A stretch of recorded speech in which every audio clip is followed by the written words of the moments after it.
শুভ সন্ধ্যা বন্ধুরা, তোমরা সব কী করছো, কেমন আছো? এখানে দেখা যায় একটু ঘুগনি কড়াই ভিজিয়ে নিয়েছিলাম।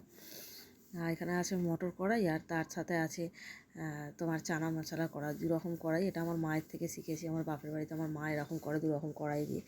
তা আজকে দুরকম কড়াই আর আলুকে একবারে কুকারে সিটি দিয়ে আমি বয়েল করে নিয়েছি। বয়েল করে নেব, এটা বয়েল করার আগের পজিশান। তো চলো এবার দেখা যাক।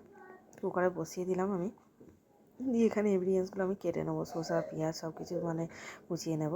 তো এখানে দেখো আমার ঘুগনি কড়াই আর আলু একদম সিদ্ধ হয়ে গেছে। তা এবারে আমি মশলা দিয়ে একদম রেডি করতে বসিয়ে দেবো। আর ওখানে দেখো একটা প্লেটের মধ্যে আমি ক্যাপসিকাম আর টমেটো কুচিয়ে রেখেছি। এবারে এদিকে কী কী কেটে রেখেছি চলো তোমাদের সাথে শেয়ার করে নেওয়া যাক। এখানে কাঁচা লঙ্কা কুচিয়ে রেখেছি, গাজর আছে, পেঁয়াজ কুচি আছে, ধনেপাতা আছে, শসা আছে, সব কিছু কেটে রেখেছি। আর লেবু রেখেছি একটু লাস্টে দেবো বলে। আর এখানে আমার একরকম ঘুগনির ভাজা মশলা রেডি করা থাকে, সেই মশলাটা রেডি করে গেছি। অল্প পরিমাণেই আছে, শেষ হয়ে এসছে প্রায়। আর এখানে নিয়েছি মরিচ গুঁড়ো।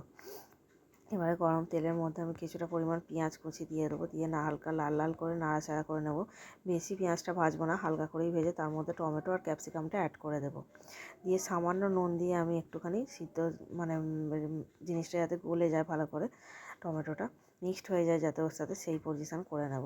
তো চলো এবার ওগুলো ভালো করে মাখাচাকা হয়ে গেলে আমি তার মধ্যে হলুদ, জিরে গুঁড়ো, লঙ্কা গুঁড়ো সব কিছু দিয়ে দিয়েছি, আর অল্প কটা চিনির দানা দিয়ে দিয়েছি। ভালো করে মশলাটা কষিয়ে আসার পর আমি ওতে একটুখানি জল দিয়ে দিয়েছি, দিয়ে আর একটু নাড়াচাড়া করে নেব। দিয়ে আদা রসুনের পেস্ট দিয়ে দিয়েছি, দিয়ে নাড়াচাড়া করে নিয়ে আমি ঘুগনি সিদ্ধ কড়াইটা ওর মধ্যে ঢেলে দিলাম, দিয়ে অল্প ধনেপাতা কুচি দিয়ে দিয়েছি। এবার দেখো যখন সম্পূর্ণ মশলাটা ওর সাথে মিক্স করে নিচ্ছি, নিয়ে একটুখানি সিদ্ধ হতে দেবো, দিয়ে চাপা দিয়ে দেবো, দিয়ে আমি ভালো করে বয়েল করে নেব। আর এখানে যার কথা না হলেই না, বিট নুন অবশ্যই ঘুগনির জন্য প্রয়োজনীয় একটা জিনিস। দেখো আমার ঘুগনিটা রেডি হয়ে গেছে, তার উপরে ভাজা মশলা ছড়িয়ে দিলাম, মরিচ গুঁড়ো দিয়ে দিয়েছি। আর এবারে দেখো একটু টেস্ট করে নেওয়ার জন্য আমি রেডি করব একটা বাটির মধ্যে। তো ঘুগনিটা কেমন হয়েছে দেখতে তোমরা জানিও। তো ঘুগনির সাথে গরম গরম একদম রুটি না হলে কি চলবে? যেহেতু আমাদের বাড়িতে পরোটা লুচিটা সবাই অ্যাভয়েড করে, তাই রুটির সাথেই ঘুগনিটা চলবে। দেখো অল্প একটু ধনেপাতা কুচিয়ে ওপরে দিয়ে দিলাম। আর এখানে দেখো একটা বাটির মধ্যে অল্প পরিমাণ নিয়েছি, নিয়ে সব কিছু মশলা দিয়ে একদম দোকানের মতো রেডি করে নিয়েছি। নিয়ে ঘুগনিটা একদম মাখা মাখা করে নিয়েছি। নিয়ে এবার খাওয়া দাওয়া শুরু করবো চলো। আর এখানে আমাদের রুটিটা রেডি হয়ে যাচ্ছে, গরম গরম রুটি ঘুগনি দিয়ে একদম রেডি হয়ে যাবে। আর খাওয়া দাওয়া শুরু হবে রাতের, আজকে এটাই মেনু। তো শীতের রাতে গরম গরম রুটির সাথে ঘুগনি একদম জমে যাবে।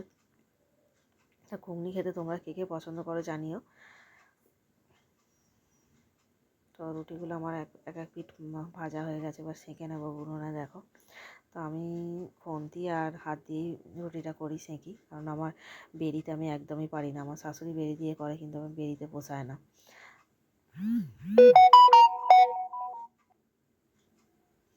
এখানে ঘুগনিও রেডি আর গরম গরম রুটিও রেডি। চলো টাটা বন্ধুরা, গুড নাইট।